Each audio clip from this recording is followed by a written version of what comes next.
दोस्तों तैयार हो जाइए, क्योंकि आज जो खबर हम आपको बताने जा रहे हैं वह सिर्फ एक खबर नहीं, ये डिजिटल दुनिया में छिड़ चुकी एक ऐसी महायुद्ध की शुरुआत है जिसका असर आने वाले कई दशकों तक महसूस किया जाएगा।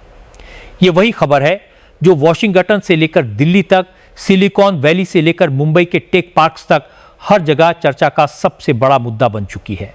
और यकीन मानिए, इस बार मामला सिर्फ राजनीति का नहीं, सिर्फ टेक्नोलॉजी का नहीं, बल्कि पूरी की पूरी डिजिटल संप्रभुता यानी डिजिटल स्वतंत्रता का है। अमेरिका, जो दशकों से दुनिया के डिजिटल साम्राज्य का बादशाह बना बैठा था, जिसने अपने गूगल, फेसबुक, इंस्टाग्राम, ट्विटर और व्हाट्सएप जैसे हथियारों से पूरी दुनिया को अपनी मुट्ठी में कैद कर रखा था, आज पहली बार किसी ने उसकी नींव हिला दी है। और यह कोई छोटा मोटा देश नहीं, बल्कि दुनिया का सबसे बड़ा लोकतंत्र भारत है।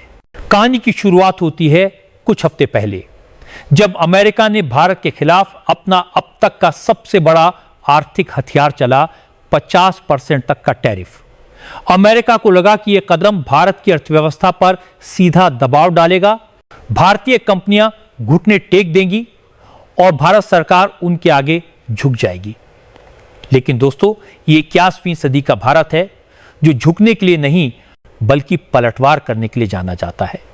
और इस बार पलटवार इतना जोरदार था कि व्हाइट हाउस में बैठे सलाहकार भी हैरान रह गए। भारत ने सबसे पहले उन सभी चीजों के इंपोर्ट और एक्सपोर्ट पर रोक लगा दी जिन पर अमेरिका भारत पर निर्भर था। नतीजा यह हुआ कि अमेरिका की सप्लाई चेन में भूचाल आ गया। उनके बड़े बड़े उद्योगपतियों और कारोबारियों के चेहरे पीले पड़ गए और वहां की मीडिया में यह हेडलाइन बनने लगी, इंडिया स्ट्राइक्स बैक। लेकिन असली खेल तो इसके बाद शुरू हुआ। दोस्तों, यह तो सिर्फ झड़प थी। असली युद्ध का ऐलान तो तब हुआ जब भारत ने डिजिटल मोर्चे पर हमला बोल दिया। आज से पहले तक आप और हम सुबह आंख खुलते ही सबसे पहले जिस चीज का इस्तेमाल करते थे वो था गूगल, फेसबुक, इंस्टाग्राम, व्हाट्सएप या ट्विटर। हमारे बच्चों के होमवर्क से लेकर हमारे बिजनेस प्रोजेक्ट तक, हमारी हर छोटी बड़ी जरूरत के लिए हम इन्हीं अमेरिकी प्लेटफॉर्म्स पर निर्भर थे और यही निर्भरता अमेरिका का सबसे बड़ा हथियार थी। हमारा हर सर्च, हर मैसेज, हर तस्वीर, हर वीडियो, सब कुछ अमेरिका के सर्वर्स पर जाता था। हमारी पसंद नापसंद, हमारा सोचने का तरीका, हमारी खरीदने की आदतें, सब कुछ अमेरिका के पास दर्ज होता जा रहा था। भारत की 99% आबादी इन अमेरिकी डिजिटल सेवाओं का इस्तेमाल कर रही थी और इसके बदले अमेरिका अरबों खरबों डॉलर कमा रहा था। लेकिन अब भारत ने ठान लिया है, अब और नहीं। और इसी संकल्प का नतीजा है कॉमेट। जी हां दोस्तों, भारत ने अपना खुद का स्वदेशी गूगल लॉन्च कर दिया है और इसका नाम है कॉमेट। यह सिर्फ एक सर्च इंजन नहीं, बल्कि भारत का डिजिटल ब्रह्मास्त्र है।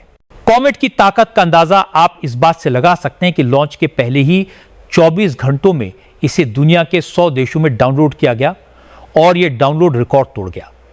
जैसे ही इसकी खबर फैली, सिलिकॉन वैली में आपात बैठकें होने लगीं, अमेरिकी टेक कंपनियों के शेयर गिरने लगे और अमेरिका के टेक जर्नलिस्ट ने खुलकर कहना शुरू कर दिया कि गूगल की बादशाहत खतरे में है।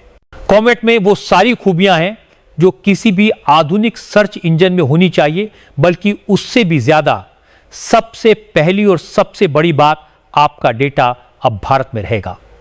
न चोरी, न जासूसी, न सेंसरशिप।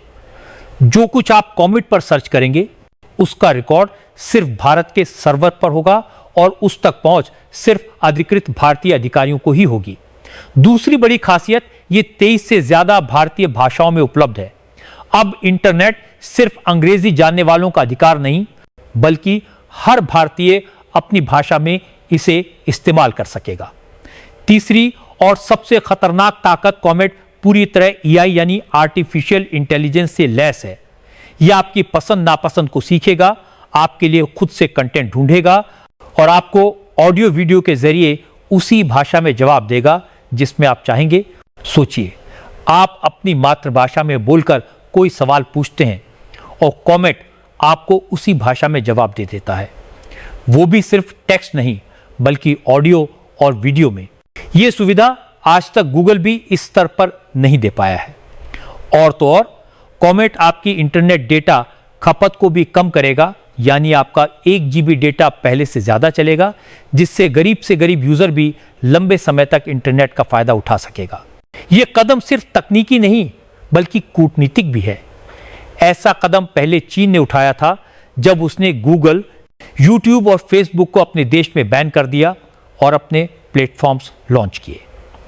वजह थी डेटा सुरक्षा और अमेरिकी जासूसी से बचाव। अब भारत ने भी उसी राह पर कदम रखा है, लेकिन अपने तरीके से। भारत सिर्फ अपने देश में ही नहीं बल्कि वैश्विक बाजार में भी कॉमेट को पेश कर रहा है। शुरुआती चरण में इसे 32 देशों में लॉन्च किया जाएगा, जिनमें ऑस्ट्रेलिया, इंडोनेशिया, अरब देशों के साथ कई अफ्रीकी देश शामिल हैं।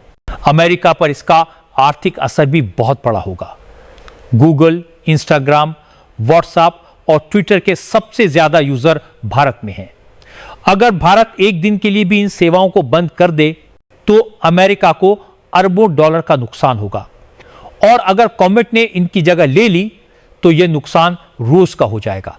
लेकिन दोस्तों, कॉमेट सिर्फ शुरुआत है। भारत जल्द ही ट्विटर, इंस्टाग्राम और व्हाट्सएप जैसे ऐप्स के भी भारतीय वर्जन लॉन्च करने की तैयारी में है। यानी आने वाले वक्त में हमारा हर मैसेज, हर फोटो, हर वीडियो भारत के सर्वर पर रहेगा और भारत के कंट्रोल में रहेगा। और यही वजह है कि अमेरिका की नींद उड़ चुकी है। खबर है कि अमेरिकी राष्ट्रपति डोनाल्ड ट्रंप ने पीएम नरेंद्र मोदी को अमेरिका आने का न्योता दिया है ताकि इस पूरे विवाद को बातचीत से सुलझाया जा सके।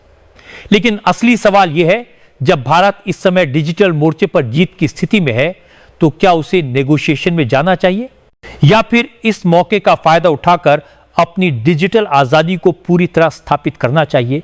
तो दोस्तों, इस पूरी कहानी का निष्कर्ष किसी साधारण घटना का अंत नहीं बल्कि एक ऐतिहासिक मोड़ का आगाज है। यह केवल एक सर्च इंजन के जन्म की बात नहीं बल्कि उस डिजिटल क्रांति की घोषणा है जो आने वाले दशकों तक भारत की पहचान को बदलने वाली है। कॉमेट का लॉन्च सिर्फ तकनीकी विकास का प्रतीक नहीं बल्कि यह हमारे राष्ट्रीय आत्मसम्मान, आर्थिक स्वतंत्रता और डिजिटल संप्रभुता का झंडा है जो अब पूरी दुनिया में लहराने के लिए तैयार है। पिछले 70 सालों से अमेरिका ने अपने डिजिटल औजारों और कंपनियों के जरिए पूरी दुनिया के डेटा पर राज किया है। हमारे विचार, हमारी आदतें, हमारा कारोबार और यहां तक कि हमारे बच्चों की पढ़ाई तक सब उनके सर्वरों में कैद होकर उनके फायदे के लिए इस्तेमाल होते रहे। लेकिन आज भारत ने यह स्पष्ट संदेश दे दिया है कि अब वह दूसरों की डिजिटल गुलामी नहीं करेगा। कॉमेट का आना इस गुलामी की जंजीरों को तोड़ने की शुरुआत है। यह सिर्फ एक टेक्नोलॉजी का लॉन्च नहीं बल्कि मानसिक, आर्थिक और राजनीतिक मोर्चे पर आत्मनिर्भर बनने का सबसे बड़ा कदम है। कॉमेट के जरिए भारत ने यह भी साबित कर दिया है कि वह अब तकनीक का सिर्फ उपभोक्ता नहीं बल्कि नवाचार का निर्माता भी है। यह वही भारत है जिसने कभी आईटी और सॉफ्टवेयर सेवाओं से दुनिया को चौंकाया था और अब एआई और डेटा सुरक्षा के क्षेत्र में भी दुनिया को पीछे छोड़ने की तैयारी में है। यह कदम केवल हमारे देश के 140 करोड़ नागरिकों के डेटा को सुरक्षित रखने का वादा नहीं बल्कि विश्व के सामने एक आदर्श स्थापित करने का प्रयास है कि तकनीकी प्रगति के साथ साथ निजता और संप्रभुता भी सुरक्षित रह सकती है। आर्थिक दृष्टि से देखें तो यह फैसला अमेरिका जैसी महाशक्ति के लिए भी एक सीधी चुनौती है।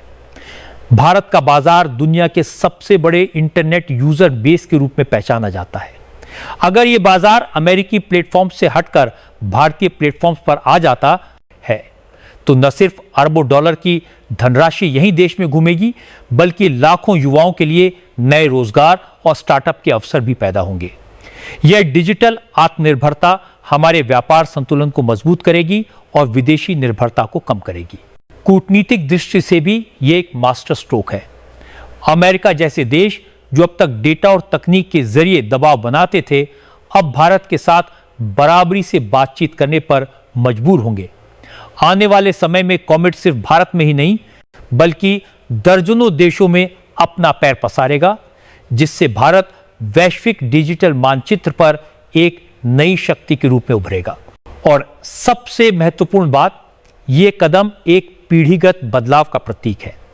आने वाली पीढ़ियां जब इतिहास पढ़ेंगी तो उन्हें यह साल याद रहेगा कि यही वह समय था जब भारत ने डिजिटल दुनिया में अपना ताज पहन लिया।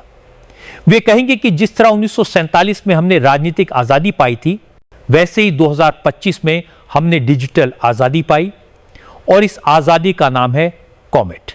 यह सिर्फ एक ऐप नहीं, यह भारत की डिजिटल स्वतंत्रता का बिगुल है। यह आत्मनिर्भर भारत का डिजिटल स्वरूप है। यह उस युग की शुरुआत है जब भारत सिर्फ दुनिया की तकनीक का हिस्सा नहीं रहेगा, बल्कि उसका नेतृत्व करेगा।